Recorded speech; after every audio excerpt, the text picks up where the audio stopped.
In the shadowed halls of Asgard, beneath the golden spires that pierced the heavens, a child was raised, not by birthright, but by fate's cruel trickery.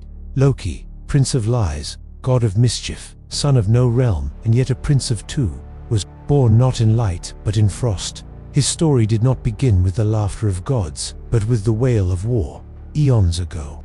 During the great war between Asgard and Jotunheim, Odin Allfather led the charge against the frost giants. Their king Loki, cold and proud, sought dominion over the 9 realms with the power of the casket of ancient winters. But Asgard triumphed, and in the frozen remnants of a conquered world, Odin found a secret, a small child, blue-skinned and cold, abandoned by Loki himself. The boy, though a giant by blood, was runty, weak by their standards, a cast-off, a curse.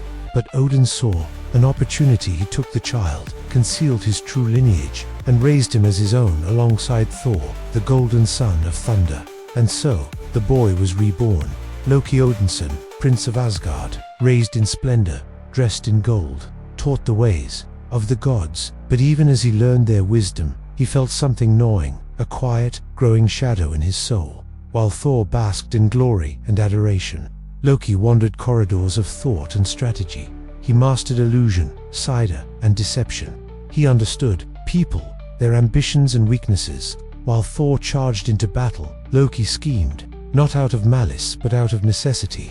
In Thor's shadow, he had to shine differently, but love turned to envy, admiration to resentment. The court of Asgard, though gracious, saw him as second. The throne was never meant for him. Odin's gaze lingered longer on Thor.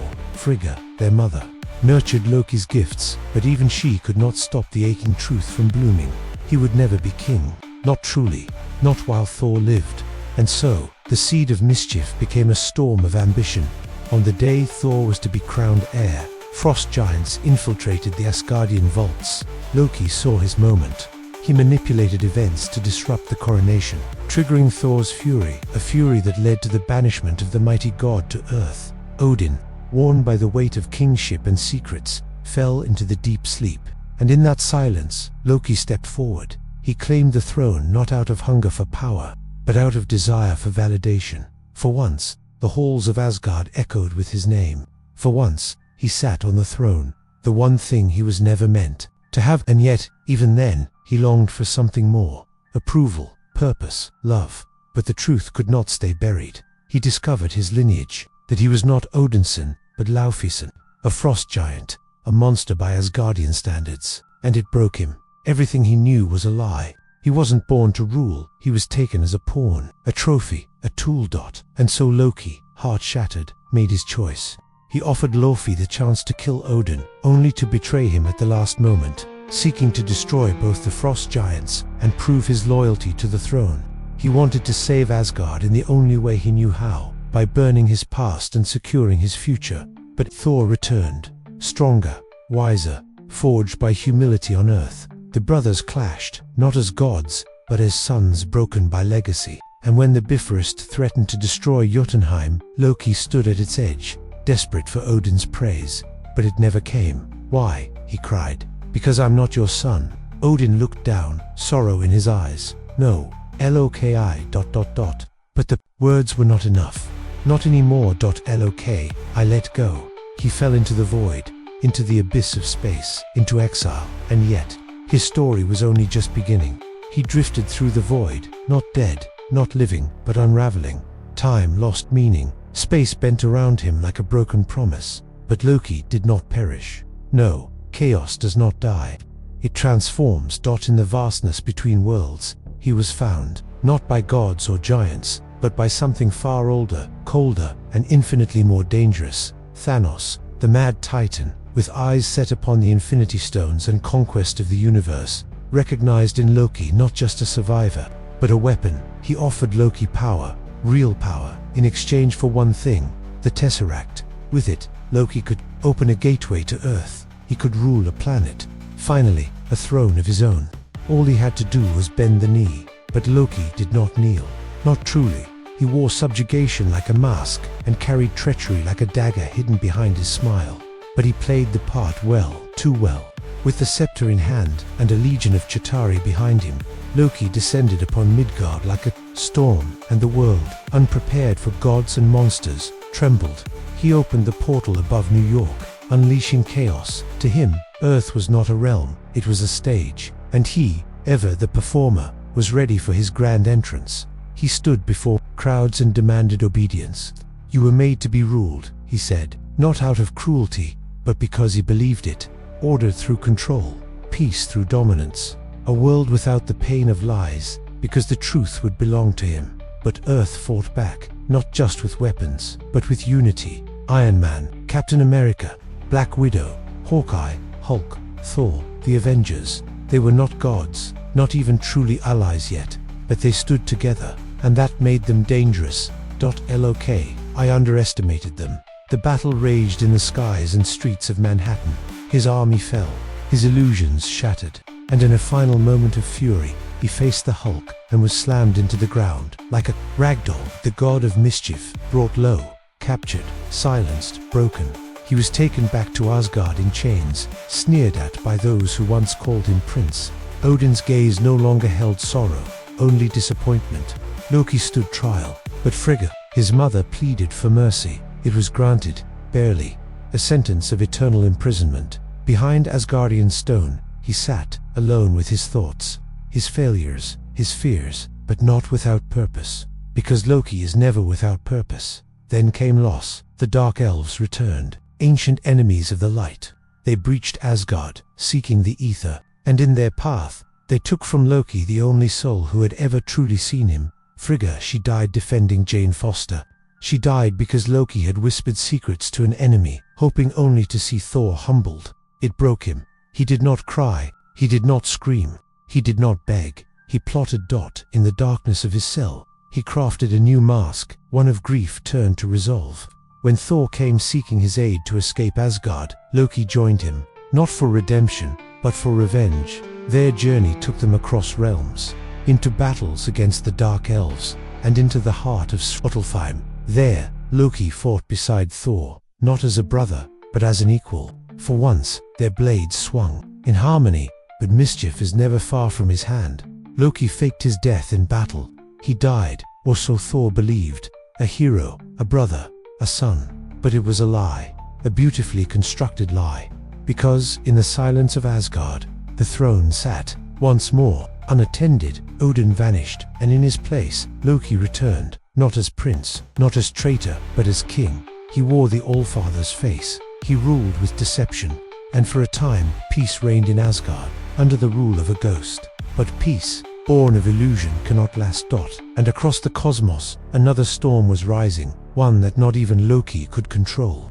Asgard thrived, or so it seemed. Under the guise of Odin, Loki ruled from the Golden Throne, basking in the luxury of deception. Plays were written in his honor, statues raised, songs sung. The people, unaware of the truth, lived in illusion. And Loki, he finally had what he always craved: admiration, legacy, power. But lies, no matter how beautiful, always rot from within.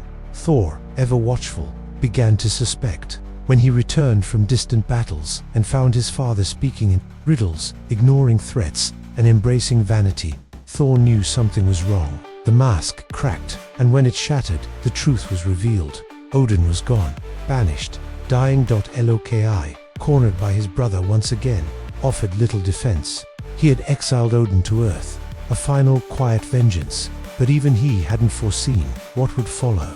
Odin's end came not in battle, but in peace.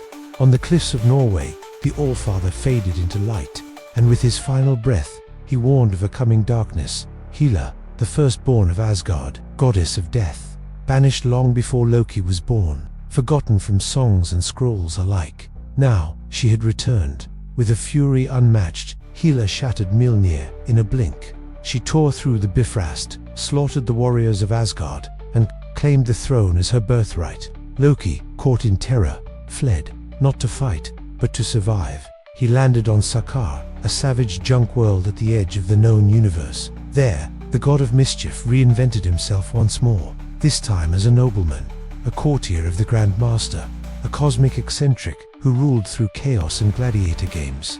For Loki, it was paradise. No lineage, no expectations. just indulgence and influence. He fit perfectly into a society that rewarded cunning over courage. But then, Thor arrived, captured, enslaved, and thrown into the arena. Old roles returned, old wounds reopened. Thor fought the Hulk, who had become the Grandmaster's champion, and in the chaos, alliances were forged. Loki, torn between comfort and conscience, hesitated, but something had shifted in him. The death of Odin, the rise of Hela, perhaps even the loneliness of winning at the cost of everything. He joined the escape, reluctantly, back on Asgard. Hela had brought Ragnarok. The prophecy long feared had begun. Fire, blood, the end of the realm. Thor realized that Asgard was not a place, it was a people, and to save them, he had to destroy what they once called home. Loki fought, not just for survival, but for the people he once scorned. He led a rebellion with the help of Valkyrie and Hulk, and in the chaos, he made a bold move. He entered the vaults of Asgard and unleashed Surtur, the fire demon destined to bring the apocalypse. The realm burned, but the people lived. Aboard a stolen vessel, the surviving Asgardians fled, led by Thor, now king, and Loki at his side once more. Not as a shadow, not as a usurper, but as a partner. Perhaps for the first time, Loki had truly changed. He even retrieved the Tesseract during the chaos, a small lie tucked into a pocket. Old habits die hard. Then came Thanos, the Mad Titans. Ship descended upon the refugee vessel. It was no battle, it was a massacre. Thor was beaten, Heimdall slain, and the Asgardians slaughtered. Loki, bound once more, stood before the being he once served, but this time, he chose differently. "I am Loki of Asgard," he said, "son of Odin, and I am burdened with glorious purpose." With trembling hands, he attempted to strike Thanos, a final act of defiance, not with illusion, not with words, but with a blade, and with heart. It failed. Thanos crushed his throat without mercy. And so, Loki died, not as a villain, not as a trickster, but as a brother, a son, and, perhaps, a hero. Or so we thought. Death was never the end for Loki. Not truly. As the universe mourned the fallen god of mischief, somewhere in another strand of time he lived. This was not the same Loki who died on Thanos' ship. This was a variant, a remnant from a fracture in time, pulled from the Battle of New York. The moment he touched the Tesseract and vanished, that single deviation echoed across realities. The Time Variance Authority TVA arrived in an instant. Cold, bureaucratic, relentless, Loki, god of mischief, was stripped of his powers, his pride, and his freedom. He was not special here. He was a variant, a mistake. But Loki is never just a pawn. Inside the sterile halls of the TVA, Loki met Mobius M. Mobius, an agent who didn't see a criminal. He saw potential. Together, they hunted a more dangerous variant, another Loki, a female version named Sylvie. She was fierce, brilliant, angry, and she had one goal: to destroy the TVA and the mysterious being at the center of it all. He who remains, the one who controlled time itself, through endless time loops, mind-bending revelations, and crumbling illusions. Loki and Sylvie became something more than allies. They were reflections, mirror opposites bound by pain, survival, and a hunger for freedom. But love, for a Loki, is always complicated. When they reached the Citadel at the end of time, they met the being behind it all. He was not a conqueror, not yet. He was a warning, the last keeper of peace in a multiverse on the brink of chaos. He offered a choice: take his place, or kill him and unleash infinite versions of himself. Sylvie, driven by vengeance, chose the blade.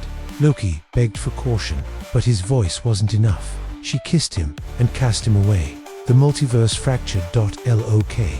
I found himself back in the TVA, but something was wrong. No one recognized him. Statues of Kang the Conqueror now lined the halls. The sacred timeline was gone.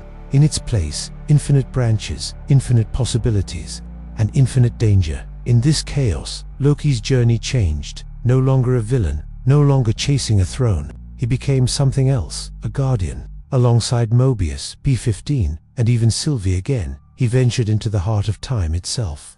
They faced temporal looms, collapsing timelines, and variants of Kang that threatened all reality. But the cost grew heavier, but friends fell. Time unraveled, and Loki began to understand sacrifice. In the final moment, as time threatened to collapse upon itself, Loki did what no Loki had done before. He let go of everything he ever wanted: control, power, glory, and chose purpose. He took the burden of the timelines onto himself, climbing through the destruction, heartbreaking with each step.